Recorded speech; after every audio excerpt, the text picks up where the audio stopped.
में जब भी चुनाव होता है, चाहे लोकसभा का चुनाव हो, चाहे विधानसभा का चुनाव हो, चाहे एमसीडी का चुनाव हो, भारतीय जनता पार्टी चुनाव से पहले एक वादा करती है। कहती है कि जहां झुग्गी है वहीं मकान देंगे। अगर आप देखिए, दिल्ली में हर चुनाव से पहले भारतीय जनता पार्टी ऐसी एड निकालती है। भारतीय जनता पार्टी झुग्गियों में जा जाके फॉर्म भरवाती है कि झुग्गी वासियों के जहां फॉर्म भरेंगे और उनको वादा किया जाता है कि जहां पर उनकी झुग्गी है वहीं पर मकान देंगे।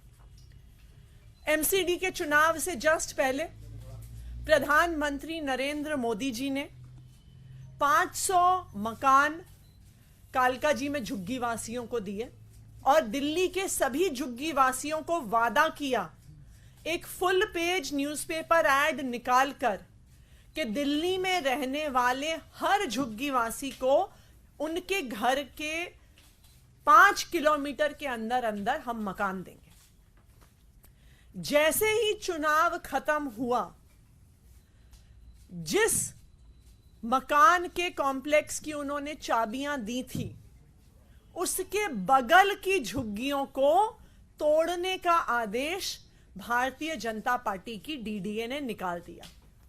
तो चुनाव से पहले कहते हैं कि जहां झुग्गी वहीं मकान, चुनाव के बाद कहते हैं कि हमें झुग्गी वाले पसंद नहीं है, हम झुग्गियां तोड़ डालेंगे, झुग्गी वालों को फुटपाथ पर ले आएंगे या उन्हें 50 किलोमीटर दूर नरेला में फेंक देंगे, जहां पर उनके बच्चों के लिए स्कूल नहीं है, उनके लिए नौकरियां नहीं है, आने जाने के कोई साधन नहीं है। ये पिछले कई सालों से दिल्ली में चल रहा है कि हर बार चुनाव से पहले वादे किए जाते हैं और चुनाव के बाद झुग्गियां तोड़ने का काम शुरू किया जाता है। लेकिन अब एक सिस्टमैटिक तरीके से भारतीय जनता पार्टी द्वारा शासित केंद्र सरकार एक साजिश रच रही है दिल्ली से पूरी तरह से झुग्गियों को साफ करने की। 2 दिन पहले 9 नवंबर को प्रधानमंत्री कार्यालय में एक मीटिंग हुई। इस मीटिंग को प्रधानमंत्री जी के सलाहकार तरुण कपूर जी ने लिया।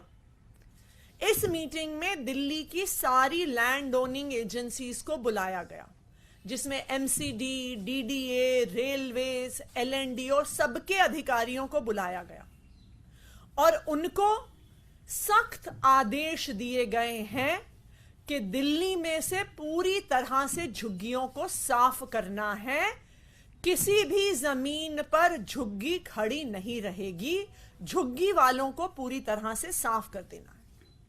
यह हम पिछले कई महीनों से देख रहे हैं कि जहां जहां केंद्र सरकार की जमीन है वहां पे एक एक करके झुग्गियों को हटाया जा रहा है। नवंबर के ही महीने में डीपीएस मथुरा रोड के जस्ट पीछे सुंदर नर्सरी की झुग्गियों को ग्रैप के दौरान एक खास आदेश देके केंद्र सरकार की एलएनडीओ ने डिमोलिश किया। ग्रैप के दौरान डेमोलिशन अलाउड भी नहीं था, लेकिन वो एक खास परमिशन लेके आके उन्होंने उन झुग्गियों को तोड़ा। आखिरकार ये झुग्गियां तोड़ने का प्लान क्यों बन रहा है? ये झुग्गियां तोड़ने की साजिश क्यों हो रही है? क्योंकि प्रधानमंत्री नरेंद्र मोदी जी दिल्ली में झुग्गियां नहीं चाहते हैं। जब विदेश से अलग अलग उनके दोस्त आते हैं, जैसे जो बाइडेन जी आए थे, जब G20 के नेता आए थे, तो उनको शर्म आती है कि दिल्ली में झुग्गियां हैं और दिल्ली में झुग्गी वासी हैं। जब G20 का समिट हुआ था तो दिल्ली की झुग्गियों को इस तरह से हरे कपड़े से छुपाया गया था। कई सारी दिल्ली की ऐसी झुग्गियां थी जिनको विदेश से आने वाले नेताओं की नजर से छुपाने के लिए ऐसे हरे कपड़े लगाए गए थे।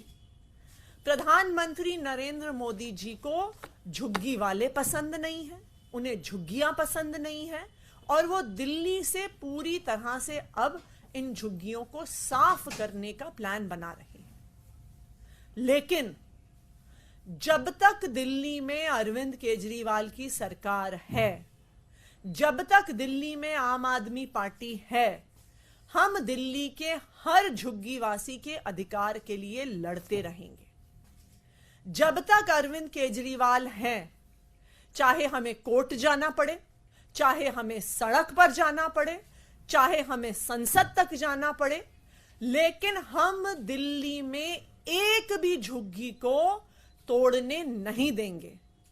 हम अपना एड़ी चोटी का जोर लगा देंगे कि भारतीय जनता पार्टी शासित केंद्र सरकार इन झुग्गी वालों को इतनी ठिठुरती हुई ठंड में सड़क पर ना लेके आए, उनके घर ना उजाड़े।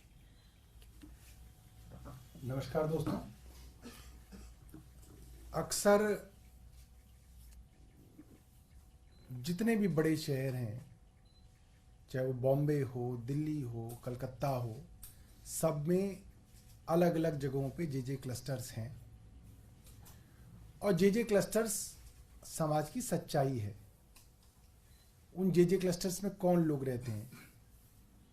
जो भी अपर मिडिल क्लास लोग हैं। आपके घर में सफाई करने वाली मेड, आपके बच्चों को पालने वाली आया, आपके घर का ड्राइवर, आपके कपड़े प्रेस करने वाला धोबी, ये सभी लोग, आपका चौकीदार, आपका सब्जी वाला, आपका फल वाला, सब लोग ये आसपास के झुग्गी क्लस्टर्स पे रहते हैं। और सरकारों की झुग्गियों को हटाने की एक खास तरीके की पॉलिसी होती है। वो पॉलिसी ये है कि निश्चित तौर पे झुग्गी झोपड़ी के अंदर जो लोग रहते हैं उनको भी अच्छा नहीं लगता। जब आपको देखना अच्छा नहीं लगता तो उनको रहना भी बिल्कुल अच्छा नहीं लगता है। तो पॉलिसी ये है कि जहां पे भी झुग्गी झोपड़ी क्लस्टर है, वहां पे जो वहां की लैंड ओनिंग एजेंसी है वो वहीं पे उनके लिए इन सीटू डेवलपमेंट करेगी। उनके लिए वहीं पे छोटे छोटे फ्लैट बना के उनको दिए जाएंगे, जो कि देश के कई इलाकों में हुआ है, दुनिया भर में होता रहा है। पॉलिसी क्या है? अगर सेंट्रल गवर्नमेंट की कोई जमीन है, केंद्र सरकार की कोई जमीन है, मान लीजिए एएसआई की जमीन है, रेलवे की जमीन है, डीडीए की जमीन है, एलएनडीओ की जमीन है, तो उसके अंदर जो झुग्गी झोपड़ी क्लस्टर में लोग रह रहे हैं उनको रिहेबिलिटेट करने की, पुनर्वास करने की जिम्मेदारी डीडीए की है, केंद्र सरकार की है। अगर दिल्ली सरकार की जमीन है तो उसमें पुनर्वास करने की जिम्मेदारी डूसिब की है, दिल्ली सरकार की है। पिछले 1.5-2 साल में अगर आप देखें कि कौन सी झुग्गी झोपड़ियां तोड़ी जा रही हैं, तो ज्यादातर झुग्गी झोपड़ियां केंद्र सरकार की जमीनों पर बसे हुए लोगों को उजाड़ा जा रहा है, भरी सर्दी में उजाड़ा जा रहा है। मैं देख रहा था भारतीय जनता पार्टी वाले कह रहे थे, अरे भाई रैन बसेरों के अंदर बेसहारा लोग हैं। ये बेसहारा हैं क्यों? क्योंकि आपने पिछले कुछ सालों में लाखों लोगों को बेघर कर दिया। मैं सिलसिलेवार ढंग से आपको कुछ उदाहरण देना चाहता हूं। हर उदाहरण में सोचिएगा, सैकड़ों घर होंगे, हजारों लोग होंगे, उनके स्कूल में जाने वाले बच्चे होंगे, उनकी जवान बेटियां होंगी, उनके आसपास में काम करने की जिम्मेदारी होगी। सब कुछ तहस नहस जो किया गया इस साल, पिछले साल हो गया, अब तो शुरुआत की बात है, अप्रैल 2023 के अंदर सुप्रीम कोर्ट को केंद्र सरकार को कहना पड़ा कि कुछ तो रहम करो, इन झुग्गी वालों को पहले रिहेबिलिटेट करो। यह मुख्यमंत्री अरविंद केजरीवाल जी की कॉन्स्टिट्यूएंसी सरोजिनी नगर का मामला है, जहां पे केंद्र सरकार इन गरीब लोगों को उजाड़ने के लिए तत्पर है और कोर्ट पहुंची हुई है। Supreme Court urges DDA to consider the plight of Sarojini Nagar jhuggi dwellers. उसके बाद सुप्रीम कोर्ट ने उसी मामले में दोबारा क्या कहा? Deal with people humanly, Supreme Court stops demolition of 200 Sarojini Nagar jhuggi jhopdis. सवाल यह आता है कि केंद्र सरकार गैर कानूनी काम कर कैसे सकती है, जब आप इतनी बड़ी बड़ी बातें कहते हैं और देश का कानून है, सिर्फ आपका वादा नहीं है, देश का कानून है कि आप जब तक उनको पुनर्वास नहीं करेंगे आप उनको नहीं उजाड़ सकते। आप इस तरह से उजाड़ रहे हैं। इसके बाद में एक और दिखाता हूं। धौला कुआं पे G20 से पहले ऐसा लगा कि बड़े बड़े लोग आएंगे, धौला कुआं की झुग्गियां तो बड़ी परेशान कर रही हैं। डिप्टी चीफ मिनिस्टर के ऑर्डर के बावजूद धौला कुआं के ऊपर जाके झुग्गियों को उजाड़ दिया गया, लोगों को बेघर कर दिया गया। मेहरौली का मामला सबने सुना होगा, घोसिया कॉलोनी, जिसके अंदर डीडीए केंद्र सरकार की एजेंसी ने हजारों लोगों को उजाड़ दिया। वहां पे भी हाईकोर्ट ने, Delhi high court pulls up DDA over demolition despite stay order. अब ये हालात आ गए हैं, कोर्ट से स्टे था ये मामला। मेहरौली के अंदर घोसिया कॉलोनी का मामला बहुत चर्चा में आया, कोर्ट से स्टे मिला हुआ था, उसके बावजूद केंद्र सरकार की डीडीए ने उन झुग्गी झोपड़ी वालों को उजाड़ दिया। और मैं बताना चाहता हूं, ये नोटिफाइड क्लस्टर है, ये वो क्लस्टर है जो लिस्टेड है, जिसके अंदर सरकार ने कहा है कि ये क्लस्टर इतना पुराना है कि ये रिहैबिलिटेशन पॉलिसी के लिए ये लोग एलिजिबल हैं, इनको जब तक आप मकान नहीं देंगे तब तक आप नहीं उजाड़ सकते। कोर्ट के स्टे के बावजूद केंद्र सरकार ने हजारों लोगों को यहां उजाड़ दिया। मेहरौली, तुगलकाबाद के बारे में तो सभी जानते हैं। अखबार कहता है कि तुगलकाबाद के अंदर केंद्र सरकार की आर्कियोलॉजिकल सर्वे ऑफ इंडिया ने करीब 2.5 लाख लोगों को उजाड़ दिया। आप सोचिए, 2.5 लाख लोग, 2.5 लाख लोग उजाड़े गए होंगे तो वो कहां गए होंगे? आपको क्या लगता है? 2.5 लाख लोगों को रैन बसेरे में बसा लें? और रैन बसेरा तो रात को सोने के लिए होता है। एक परिवार जिसकी जवान बेटियां हैं, छोटे छोटे बच्चे हैं, नौकरी है, वो क्या रैन बसेरे में जाके परिवार समेत रह लेगा? हर जगह डीडीए कोर्ट के अंदर ये कहता है कि साहब हम उजाड़ देंगे, दूसरी दिन को रैन बसेरे के अंदर ले जाए। दूसरी को कहा जाता है आप बस लगा दो, लाखों लोगों को आप रैन बसेरों के अंदर ले जाओ। ये कैसे संभव है? और ये तो मानवता के खिलाफ है। और देश की केंद्र सरकार की एजेंसी डीडीए बार बार कर रही है दिल्ली के अंदर। इसके बाद सुंदर नगरी नर्सरी के पीछे तो पूरी बेईमानी के साथ, मैं आधिकारिक तौर पे कह रहा हूं, एज ए यूडी मिनिस्टर कह रहा हूं, ये बात आधिकारिक तौर पे कह रहा हूं, पूरी बेईमानी और धोखेबाजी करके सुंदर नगरी के पास के क्लस्टर को उजाड़ा गया। ऊपर से दबाव था, अधिकारियों और वकीलों की मिलीभगत से यह काम किया गया। नोटिफाइड क्लस्टर था, उसको आप नहीं उजाड़ सकते थे जब तक आप उसको रिहेबिलिटेट नहीं करते। ये देश का कानून है। उसके बावजूद केंद्र सरकार की एलएनडीओ ने, ये मैं एलएनडीओ का नोट आपको दिखा रहा हूं, एलएनडीओ का ऑर्डर है, केंद्र सरकार की एलएनडीओ ने इनको बिना रिहेबिलिटेट किए उजाड़ दिया। और ज्यादातर मामलों में मैं आपको बता रहा हूं, जैसे तुगलकाबाद का मामला था, कोर्ट को कहा गया कि हम इनको रिहेबिलिटेट करेंगे और बिना रिहेबिलिटेट किए आपने उजाड़ दिया। अब हो क्या रहा है कि जब आप हजारों लाखों लोगों को उजाड़ देंगे तो वो कहां जाएंगे? वो बेचारे फिर दर बदर की ठोकरें खा रहे हैं। और केंद्र सरकार एक तय षड्यंत्र के तहत इन लोगों को उजाड़ रही है। हाँ जी, ये कालकाजी वाला मैम नोटिस कब का है डेमोलिशन का, और क्या पर्टिकुलर जगह है? ये कालकाजी का जो नोटिस है डेमोलिशन का, ये लास्ट ईयर का है, ये जनवरी 2023 का नोटिस था।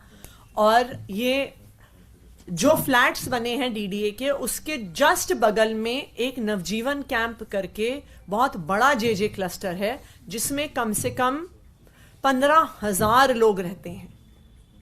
और जैसे ही एमसीडी का चुनाव खत्म हुआ, उसके बाद तुरंत झुग्गियों को तोड़ने के नोटिस उसी इलाके में आने लगे जहां पे मोदी जी ने पब्लिक को 500 फ्लैट दिए थे। जो सबसे रिसेंट है मैं आपको बता दूं, पिछले महीने का मामला है।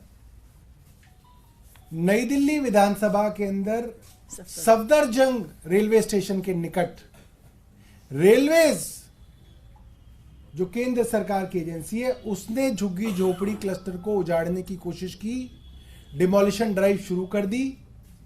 वो लोग कोर्ट गए, कोर्ट से उनको स्टे मिल गया, उसके बावजूद उनको उजाड़ने की कोशिश हुई। जहां पे मुख्यमंत्री खुद वहां पे पहुंचे तो वहां पे वो डिमोलिशन रुका है। वरना वहां पे रेलवे कोर्ट के ऑर्डर्स के खिलाफ, देश के कानून के खिलाफ जाके डिमोलिशन करना चाह रहा था अभी बड़ी सर्दियों में। तुगलकाबाद में कितना आंकड़ा बताया आपने? तुगलकाबाद के अंदर अखबारों की रिपोर्ट है कि करीब 2.5 लाख लोग बेघर किए गए। मैम सर, कौन सी बैठक थी 9 तारीख को केंद्र के साथ, उसके बारे में थोड़ी जानकारी दीजिए, कब हुई थी, क्या क्या हुआ था उसमें? 9 जनवरी को पीएमओ में, जो पीएमओ प्राइम मिनिस्टर के एडवाइजर हैं श्री तरुण कपूर, उनकी अध्यक्षता में बैठक हुई है। दिल्ली की सारी लैंड ओनिंग एजेंसीज को बुलाया गया है, जिसमें एमसीडी, डीडीए, एलएनडीओ, रेलवेज ये सब शामिल थे, और आधिकारिक तौर पर आदेश दिए गए हैं कि दिल्ली में से झुग्गियों को पूरी तरह से साफ करना है, झुग्गियों को हटाना है, बुलडोजर की भी जरूरत पड़े तो उसके माध्यम से झुग्गियों को तोड़ना है। तो अब ये सिर्फ कहीं एक झुग्गी, कहीं दूसरी झुग्गी, कहीं तीसरी झुग्गी की बात नहीं है। अब ये एक सिस्टमैटिक तरीके से दिल्ली में सभी झुग्गी झोपड़ियों को तोड़ने का प्लान किया जा रहा है। दिल्ली के सभी झुग्गी झोपड़ी वासियों को सड़क पर लाने का प्लान किया जा रहा है। और जैसा सौरभ जी ने बताया, इसमें मानवता को भी एक तरफ रख दिया गया है कि इस ठिठुरती हुई ठंड में भी झुग्गियों को तोड़ा जा रहा है, परिवारों को सड़क पर लाया जा रहा है। हम एक सवाल इससे अलग, आज आधिकारिक रूप से बैठक है इंडिया अलायंस में सीट शेयरिंग की, आप लोग कितने बजे जाएंगे और क्या किन विषयों पे इस पे चर्चा होगी? देखिए, 2 पार्टियों की चर्चा है, छोटी छोटी बातें गलत तरीके से मीडिया के अंदर आती हैं, उससे उस बातचीत पे असर पड़ता है। हम लोगों का मानना है कि जब तक बातचीत जो है फाइनल ना हो जाए, इसके ऊपर मीडिया में हम चर्चा ना करें। कितने बजे बैठक होगी, समय अगर कम से कम आप बता दें? समय बता देंगे तो आप वहां पहुंच जाओगे, फिर आप स्थान पूछोगे। एक आसाम गवर्नमेंट का फैसला आया है कि 3 से ज्यादा अगर किसी महिला के बच्चे हैं, किसी परिवार में बच्चे हैं, तो उनको सरकारी सुविधाओं का लाभ नहीं दिया जाएगा। किस और जाता हुआ आपको दिखाया गया? पता नहीं भैया, मेरे तो 2 ही बच्चे हैं।